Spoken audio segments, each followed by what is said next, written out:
how do you make the case that the cost of creating that regulatory apparatus, the very one that you and I will agree has suffered from a failure of democratic accountability, and the existence of that bureaucracy itself was in some ways created to avoid democratic accountability and has done things that you and I would both view as advancing suboptimal cultural goals as a product of its existence, not to mention the economic costs and the tax costs associated to fund that machine.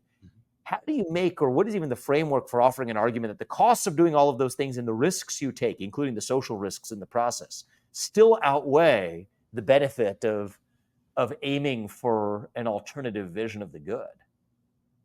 Yeah, again, I have history to point to, which is that It's happened in the past. that the social cost of not having one was an unbelievably chaotic economy. To give you a specific example, so in the early republic, the Hamiltonian system generated this institution called the Second Bank of the United States. It was a successor to the First Bank of the United States that Hamilton himself founded. What was the problem with the Second Bank of the United States? It was seen as the overweening regulatory entity. It could be used by it certainly advantaged like northeastern elites and sort of large slavocrats at the expense of, at the time, the people who were mad at the institution were urban workers, proletarians, and then you had like smaller entrepreneurs and Western and Southern smallholders.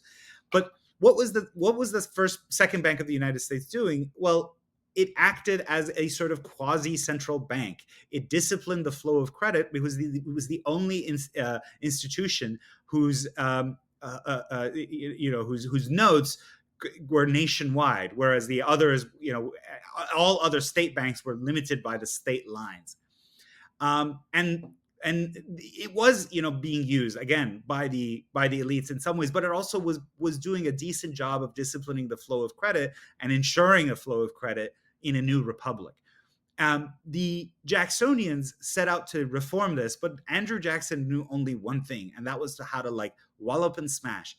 And he did wallop and smash the Second Bank of the United States. He won the what's called the Bank War, but the result of it was that basically you had a period of intense wildcat banking and therefore inflation. You had a minor depression, and for about 80 years, the United States didn't have a central banking system of any kind, and they had a much more fragmented and sort of messy banking system compared to other industrial states about the same time. And if you look at the sort of chart of banking crises during that period, the United States just had much more frequent banking crises than comparable industrial states like England and France that have more centralized banking sort of regulation. And then we got the Federal Reserve System, kind of a taboo entity on the right, but basically it came to fulfill the functions of the Second Bank of the United States, but in a much more centralized and direct way.